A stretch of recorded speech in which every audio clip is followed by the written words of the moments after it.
Assalamualaikum warahmatullahi wabarakatuh. Waalaikumsalam. Selamat siang, kembali channel Bang Kumis Berbagi menjumpai Anda. Dan hari ini kebetulan Bang Kumis mau sedikit mereview nih salah satu yayasan yang ada di pusat Kabupaten Pandeglang. Ya, dengan Bapak TB Diki Hermawan. Ya. Saya sebagai ketua yayasan. Ketua. Nah, yang di samping Bang Kumis. Saya Ruli Hidayat, saya di yayasan sebagai sekretaris. Sekretaris. Nah, Ibu yang cantik ini. Saya Ratu Sinta Dewi Kristina, Ya, di yayasan sebagai bendahara umum. bendahara umum. Dan Ibu yang satu ini.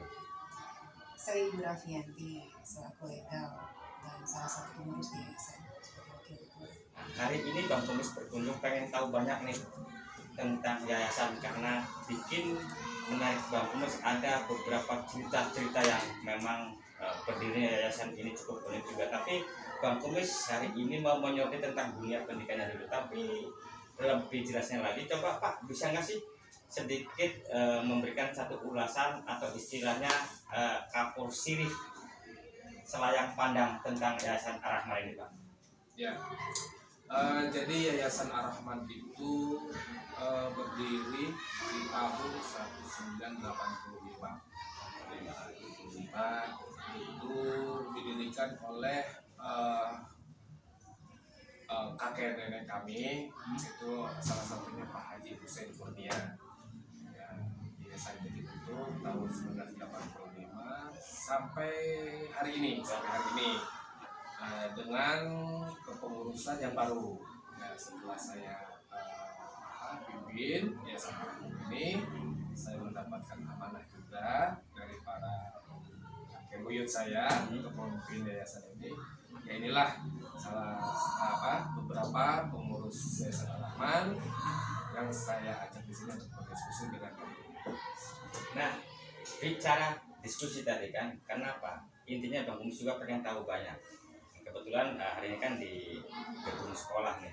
Ya. Untuk dunia pendidikannya sendiri ada berapa lembaga?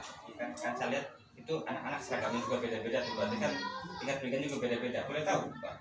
Jadi Yayasan Ar-Rahman itu mempunyai 3 lembaga. Ya.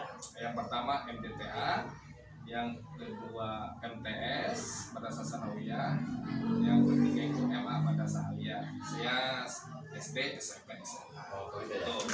Jadi Yayasan Ar-Rahman itu mempunyai 3 lembaga. Nah, bicara ke tadi seperti Bang Kumis sampaikan awal bahwa yayasan ini kan bukan hanya memiliki gedung sekolah yang memang hari ini tetap berjalan, ya kan? Saya dengar juga ada beberapa aset juga, Bang. Oh iya. Jadi Yayasan Ar-Rahman itu mempunyai beberapa aset yang tertuang dalam akte di tahun 85, cuman saya lupa ya nomor sekian ini saya lupa, tapi dokumen aslinya ada di saya. Kita itu mempunyai aset yang pertama masjid Ar-Rahman, yang kedua sekolah Ar-Rahman, yang ketiga majelis taklim Ar-Rahman, dan yang keempat pemakaman. Ada sebuah umum. Itu kuburan keluarga. Keluarga. Nah, ini menarik. Bang Kumis hanya akan menyoroti ini masa dunia pendidikannya. Ya. Karena Bang Kumis juga tadi sejumlah murid pun sudah Bang Kumis tanya-tanya tentang keluhannya, tentang hal-hal yang lain, bahkan masalah kepribadian siswa juga tadi sempat jadi sorotan Bang Kumis. Nah, untuk dunia pendidikannya memang dari awal didirikan yayasan memang sudah ada di dunia pendidikan yang sini. Oh iya. Jadi ketika di tahun 1985 itu yayasan itu sekolah juga ada. Jadi sekolah ini sudah lama sebenarnya ya. 85 sampai 2022 ini sudah berapa puluh tahun tuh. Ya, seperti itulah. Nah, bicara dunia pendidikan tidak lepas antara murid dan pengajar. Kalau boleh tahu berapa sih muridnya dan berapa tenaga-tenaganya sendiri sampai hari ini, Pak? Berdasarkan data guru itu keseluruhan ya itu ada sekitar 23 guru pengajar. termasuk dengan kepala sekolah. Muridnya itu untuk MDPA kurang lebih 100 siswa. Untuk MTS-nya itu sekitar 96 siswa. Madrasah aliyahnya sekitar 64 siswa. Berarti cukup lumayan banyak untuk murid gitu ya. Nah, cuma gini loh, biasanya satu lembaga pendidikan yang ditolong oleh yayasan tidak lepas anak didiknya juga kebanyakan juga dari ekonomi yang kurang mampu, ya kan? Nah, untuk di sini sendiri gimana sih? Jadi di sekolah Rahman ini memang siswa-siswinya di kalangan orang yang tidak mampu, kebanyakan orang yang tidak mampu. Terus banyak juga yatim-yatim di sini. Nah, jadi namanya sekolah agama biasanya itu selalu menjadi alternatif yang terakhir, ya kan? SD dulu, SMP, SMA. Ketika kita tidak masuk ke SD negeri, misalkan, cari SD yang lain. Nah, sekolah agama itu selalu menjadi alternatif terakhir. Ketika mereka sudah tidak diterima di sana sini, baru mereka sekolah agama ke sini. Ya akhirnya ya begitulah. Kita bisa lihat bahwa siswa-siswi di sini itu kondisinya seperti itu. Prihatin Pak di sini. Nah, sejumlah murid pun tadi Bang Bung tanyakan, nampaknya mereka sebenarnya untuk semangat belajar ada terus ya dengan segala persoalannya. Tapi begitu Bang Kumis masuk di salah satu ruangan, ya Bang Kumis juga sangat ironis dan miris gitu kan, melihat kondisi di ruang kelas. Sementara gedung sekolah ini tidak jauh, depannya hanya berapa meter adalah gedung DPRD. Dan bahkan di sampingnya depan banget itu adalah kantor pusatnya kabupaten, yaitu kantor bupati.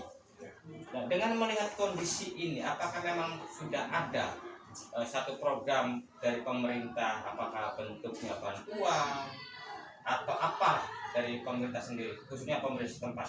Ya, boleh saya sebutkan sedikit. Jadi bantuan itu ada, tapi dari kementerian.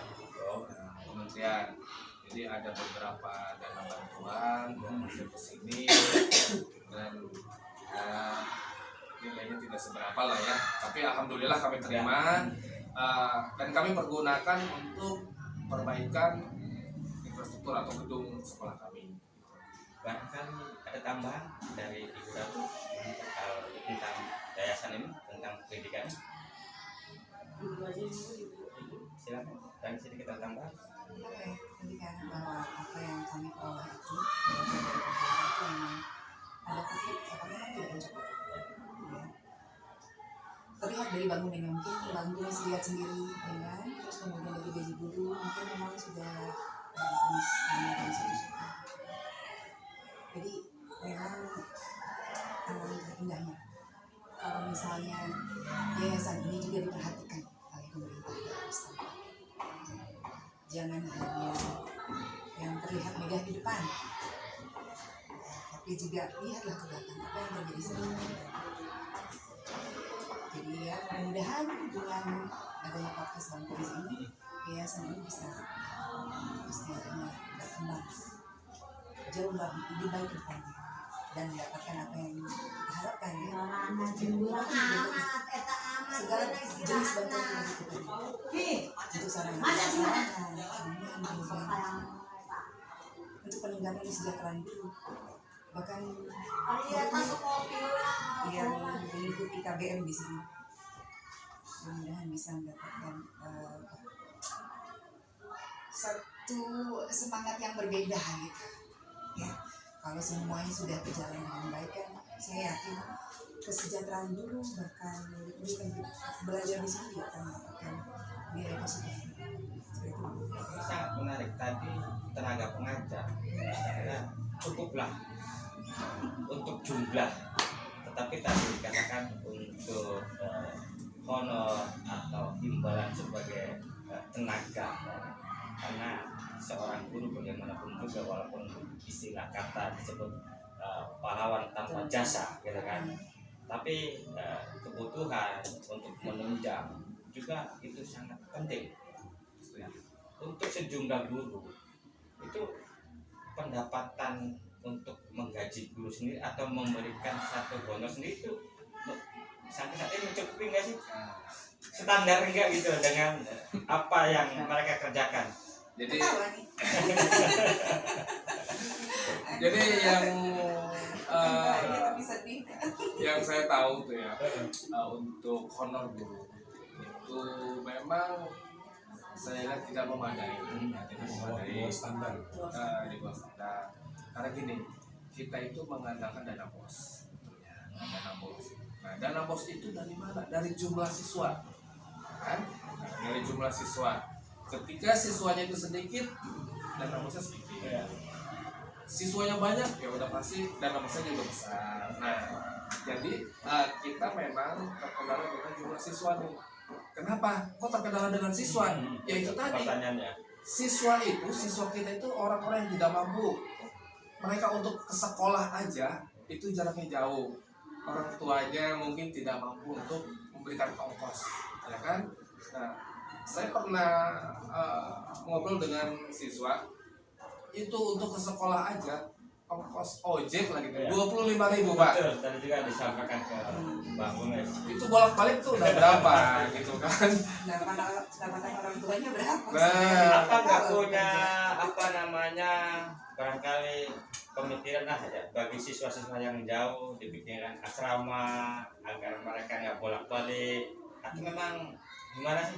Nah, jadi saya juga sudah diskusi dengan para kepala sekolah yang di dalam lembaga ini. Mereka punya harapan ingin punya kendaraan. Kendaraan untuk Antar jemput. Nah, Karena memang lagi pemerintah pusat nih, Iya. kan? Apalagi ada kendaraan bumdes, ya kan? Di desa-desa. Tapi apakah tepat sasaran itu dipertanyakan. Nah ini untuk dunia pendidikan ini sangat penting sebenarnya. Ya.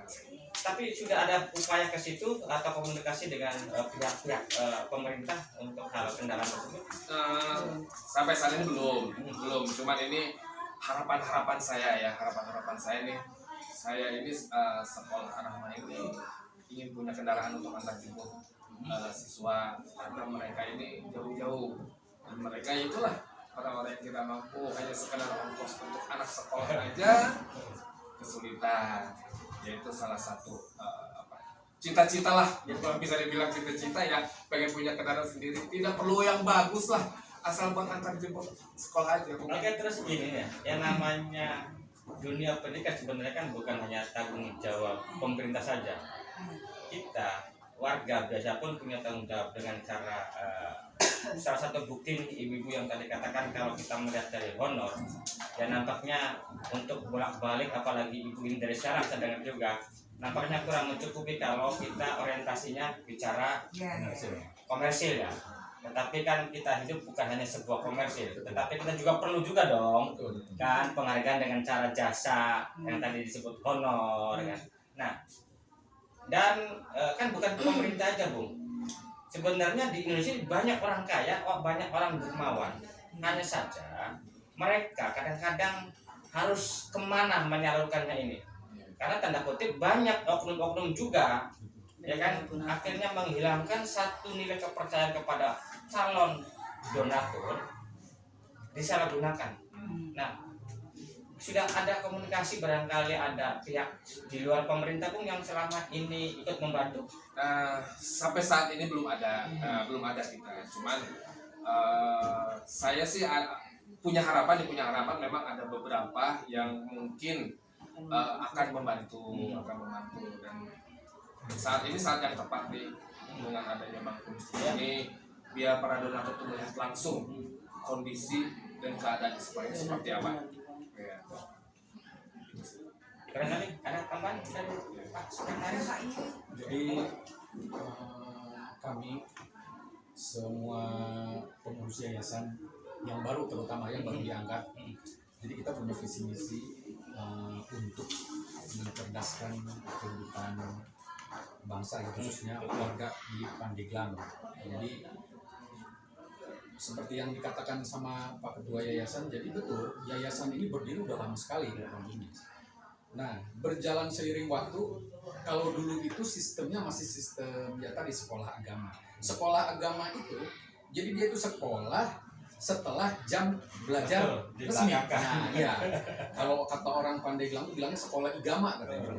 Waktunya juga dari jam 2 sampai dengan asar atau jam 4. Nah, dari dulu tuh seperti itu. Nah, makin berkembang ke sini, akhirnya yayasan juga kan mendirikan lembaga. Ya tadi itu ada madrasahnya, ada sanawiyahnya gitu kan. Nah, kita ingin sekali seluruh pengurus ini kepada mungkin para donatur atau yang mempunyai rezeki yang lebih. Jadi kami ini ingin sekali membantu anak-anak yatim ini yang mungkin rumahnya juga jauh, ada yang di Gunung Karang, mereka kadang-kadang mikir ya mau ke sekolah juga, aduh gimana nih, sulit gitu. Nah yang kedua, nah tadi untuk zaman sekarang, jadi zamannya zaman apa ya tadi bukan disebut komersil, yang namanya guru-guru mereka juga kan butuh ya untuk kesehari-hariannya. Jadi kita nanti ke depan, insya Allah mudah-mudahan ada milik rezekinya, guru-guru kita juga pengen disejahterakan. Kalau gurunya sejahtera, otomatis muridnya juga sejahtera gitu. Dan akan pinter lah gitu kan, gitu seperti itu. Mungkin itu saja tambahan dari saya Pak Komisi. Bisa ada Ibu. Nah, nampaknya bincang-bincang santai di saat Bang Kumis usia liputan beberapa ruangan di Yayasan Rahma ini, dan Bang Kumis mampir dan di sini lagi tunggu dan ngobrol. Dan tapi masih ada sedikit yang Bang Kumis nanti gali juga, itu dari kepala sekolah sendiri, bagaimana prestasi atau keadaan sekolah yang sebenarnya dari ibu kepala sekolah. Masih bersama channel Bang Kumis Berbagi dari Yayasan Ar-Rahmah Kabupaten Pandeglang, Banten. Channel Bang Kumis mengabarkan. Terima kasih. Saya Oke, Bang Kumis.